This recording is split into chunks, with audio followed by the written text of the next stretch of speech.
Alors nous voilà pour notre troisième séquence. On a parlé de la démocratie citoyenne, on a parlé de nos institutions, et la troisième séquence sera consacrée donc à la décentralisation, comment faire mieux respirer nos territoires. Alors pour ce troisième plateau, nous accueillons Laurence Lemouzy.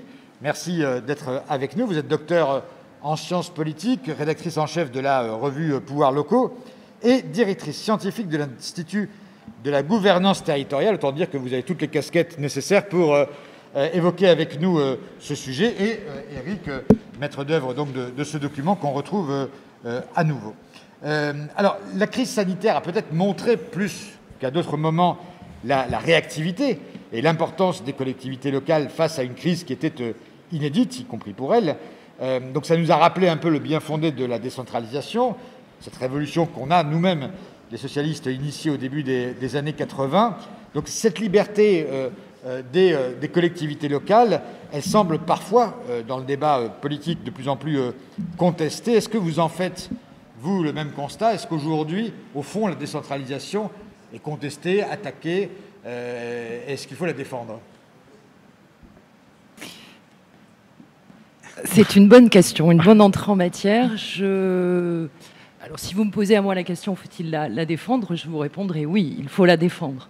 L'épisode de la crise sanitaire, mais on peut remonter à d'autres événements, la crise sociale des Gilets jaunes et ce qui se passe actuellement dans la société, montre en tout cas que ce que l'on nomme un peu trop communément le territoire, le local, constitue aujourd'hui une valeur refuge. Ça, c'était le lien avec cette échelle est importante. Est-ce que la décentralisation, il faut la défendre? Oui, mais sans doute, et le moment est venu de défendre une autre histoire de la décentralisation. Non pas qu'il faille tout effacer, mais la décentralisation a installé quand même sur la scène des collectivités territoriales qui sont souvent et qui ont souvent été prises pour des prestataires de services de l'État, à qui l'État refilait, pardonnez-moi le terme, un certain nombre de compétences qu'il ne pouvait plus, qu'il ne voulait plus assumer. Et à ce jeu de « je t'aime, moi non plus », les collectivités territoriales elles-mêmes ont trouvé des fois assez confortable de venir s'abriter sous l'État dans un rapport, je sais qu'Éric le dénomme différemment, moi j'ai un rapport adolescent des collectivités qui en appelle à l'État quand ça ne va pas. Donc il y a eu cette représentation-là sur la scène politique. Or, les sujets qui n'attirent pas toujours le grand public de la décentralisation sont stratégiques pour la vie des Français, sont stratégiques pour la démocratie. La crise sanitaire et la crise sociale, qui a été importante aussi, qu'on va dire des Gilets jaunes, nous a montré une chose, c'est que le quotidien est stratégique aujourd'hui. Il est stratégique dans toutes ses dimensions, pour aller se former, pour aller à l'école, pour les mobilités, pour le transport. Donc si ce quotidien est stratégique, ce n'est pas dans un bureau à Bercy ou à l'Agence nationale de la cohésion des territoires qu'on va vous résoudre ce problème. Est-ce que vous avez l'impression que la crise des Gilets jaunes, c'était une contestation de l'État, beaucoup moins que des autorités locales? Alors, l'État, collectivité locale, j'allais dire le citoyen, il pense puissance publique. Il a tendance plutôt à pointer l'État parce qu'il a un rapport notamment plus direct avec le maire, il les voit en action. Donc, mais c'est puissance publique. Alors comme il sait aussi que cette puissance publique n'est pas toujours sur la même longueur d'onde, il en joue. Ce que je pense, c'est que ces crises-là, et notamment la crise des Gilets jaunes, a montré une prise de conscience des Français que leurs problèmes dépassaient les frontières administratives. Leur problème n'était pas lié à tiens là mon problème s'arrête parce que c'est on passe de la région à une autre région, du département à un autre département. Or notre machinerie institutionnelle résonne par périmètre administratif. Or la résolution des problèmes de la société, la résolution, même la gestion des politiques publiques, n'est pas celle de la gestion institutionnelle et politique. Les choix politiques, le pilotage des politiques publiques débordent les frontières que l'on veut absolument maintenir. D'où, mais ce sera une question, une nécessité sans doute de coopération. Alors, juste, vous parlez d'adolescence pour les collectivités, c'est intéressant, et d'appel à l'État quand ça ne va pas. Est-ce que, pour le coup, il y a une nécessaire nouvelle décentralisation qui s'imposerait pour rendre ces collectivités adultes et indépendantes? Alors, je n'aime pas trop le terme nouveau, parce qu'en définitive, il faut pas, c'est pas nouveau, on va pas tout effacer, il y a une histoire qui s'est construite. Je pense qu'il y a presque un nouvel imaginaire de la décentralisation, une culture décentralisatrice qui doit tous nous innerver. C'est un chemin important parce que les états d'esprit sont parfois au national assez jacobins, assez verticaux, et ne correspondent plus aux aspirations que l'on voit ici poindre. La société a aussi beaucoup changé, et ce qui était accepté aujourd'hui hier ne l'est plus pour d'autres raisons. Donc cette culture de la subsidiarité, c'est la capacité à comprendre qu'aujourd'hui, justement, la capacité à gouverner dépend de la capacité à coordonner les acteurs. C'est-à-dire deux départements limitrophes ne peuvent pas s'ignorer. Automatiquement, ils ont de la coproduction à faire. Comme ils ne peuvent pas ignorer l'État, comme ils ne peuvent pas ignorer le citoyen, la société civile et même les entreprises et le tissu associatif. Donc, cette nécessité de coopérer, elle est vitale. On sait que la décision, c'est plus une ligne droite, c'est un cercle. Que ce qui compte, c'est pas tellement ce qu'on va décider, mais comment on va le décider. Et, les débats précédents sur la vitalité démocratique le montrent, c'est le comment. Qui on va associer, comment on va s'entendre. Le politique, il continue à prendre ses responsabilités. Au final, c'est lui qui décide et c'est lui qui impulse.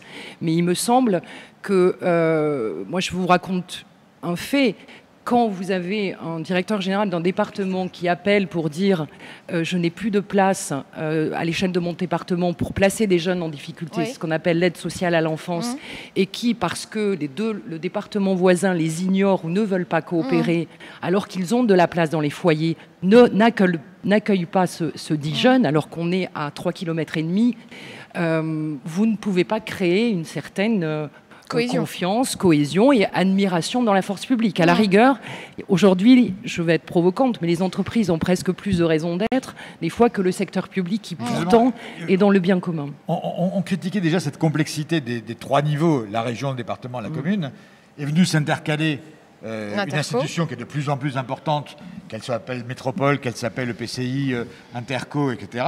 On évoque d'ailleurs dans le document le caractère plus ou moins démocratique d'ailleurs de ces instances qui ne sont pas directement élues.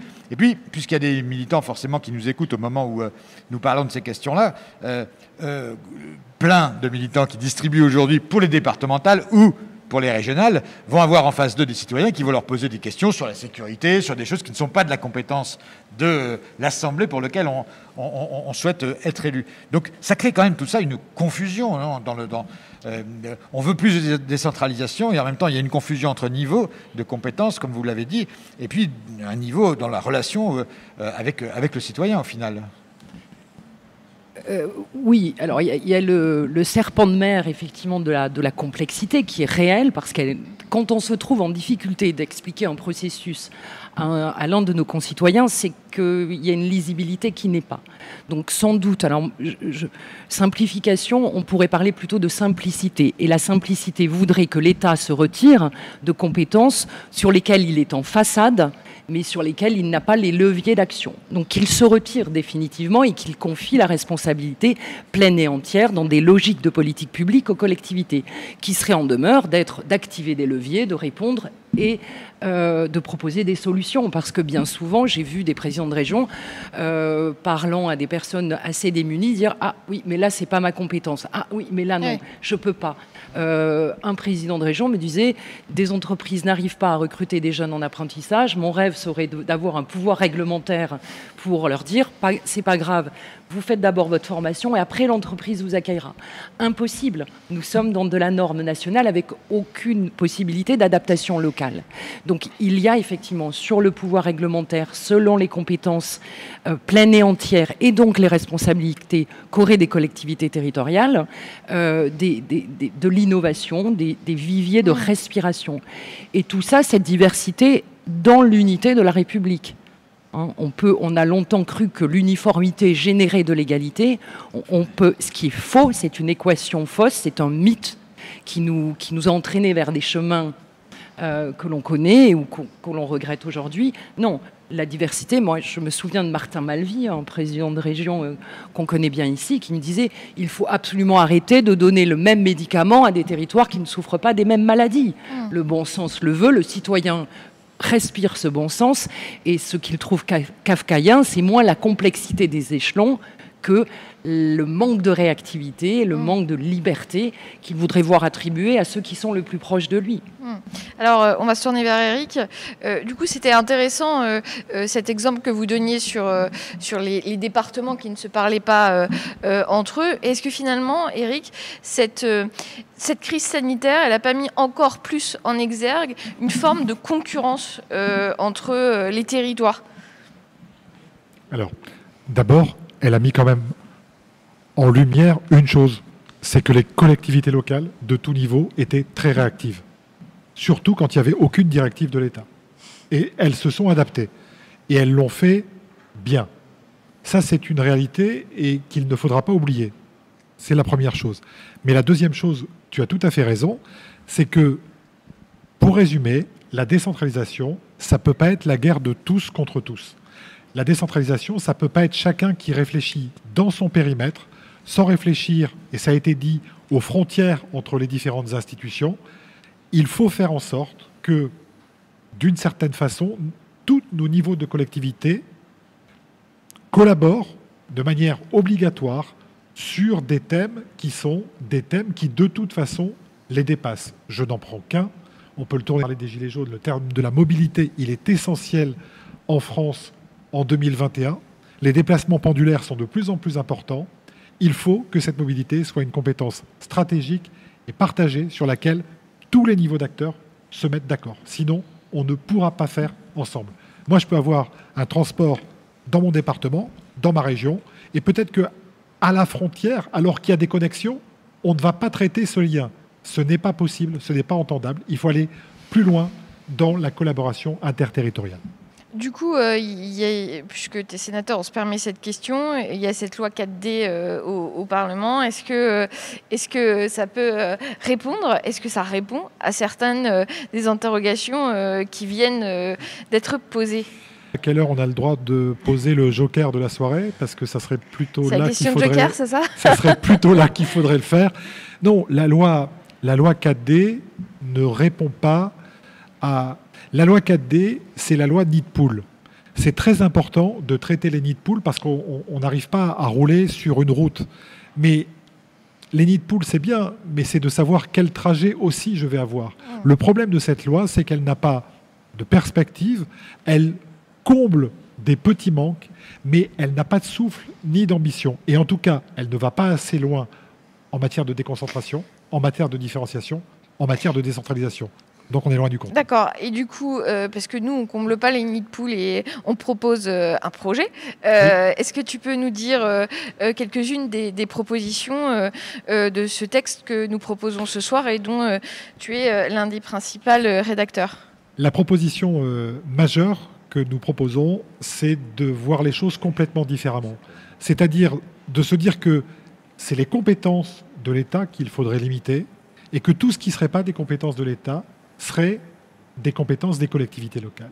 Et de faire en sorte, effectivement, que l'État arrête de gouverner avec des règlements de la loi, de la norme, alors qu'il ne peut plus agir sur les territoires. Et puis, parce que nous sommes socialistes, nous croyons à la solidarité entre les territoires et à, non pas l'égalité de développement, mais à l'équité territoriale. Et pour ce faire, il faut que le territoire soit accessible. Et on veut mettre en place le territoire de la demi-heure ou la ville du quart d'heure.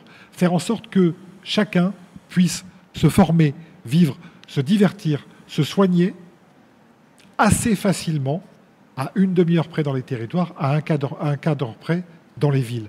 Faire en sorte, encore une fois, qu'il y ait une accessibilité du domaine public.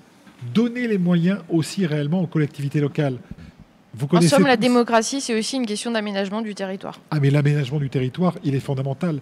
C'est pas parce que 80% des Français vivent sur 20% du territoire qu'il faut oublier les 80% du territoire qui restent. C'est essentiel. Nous sommes une république, et moi, et je pense que c'est notre perspective à tous, c'est de dire que où que je sois, où que je grandisse, à n'importe quel endroit de la République, je puisse avoir le même avenir. C'est ce que nous devons porter en matière de solidarité. D'où la nécessité, encore une fois, de cette inversion de compétences, d'où la nécessité de mettre en place ces maisons des services publics locales. Et puis, il y a un dernier point qu'on vient d'aborder, c'est la nécessité de collaborer ensemble. On ne peut pas avoir, chacun élu dans son périmètre, une vision nombrilistique de ce qu'il faut faire. On doit collaborer ensemble, parce que collaborer ensemble, c'est mettre en place des politiques publiques pour le plus grand nombre, et pas que pour ceux dont je m'occupe. Merci. Laurence, peut-être pour conclure cette séquence, un commentaire peut-être sur ce que vient de dire Éric, sur cette inversion finalement des priorités, mais peut-être aussi sur un mot qu'on n'a pas prononcé depuis le début, sur la déconcentration, parce qu'au fond, la proximité, vous pensez que la proximité, c'est la décentralisation beaucoup plus, au fond, que la déconcentration.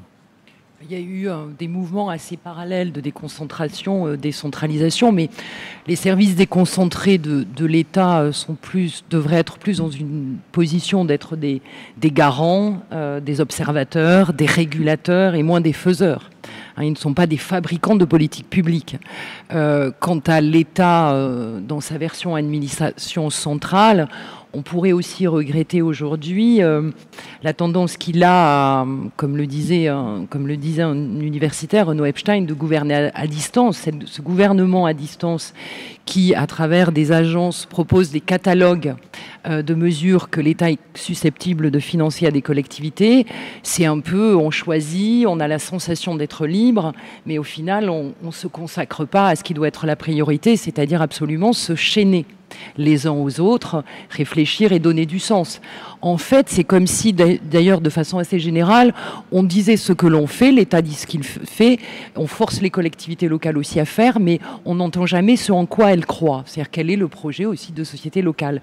Or, j'insiste sur une chose, à l'heure actuelle, cette question des territoires me paraît fondamentale, parce que on dit le local est une valeur refuge. On voit beaucoup de Parisiens quitter, aller au littoral. On voit des mouvements de mobilité. Mais le local, ce n'est pas que la carte postale, ce n'est pas un donné. Le local, ça se fabrique. Et ça se fabrique tous les jours, avec les acteurs politiques qui se chaînent aussi aux acteurs économiques et aux citoyens.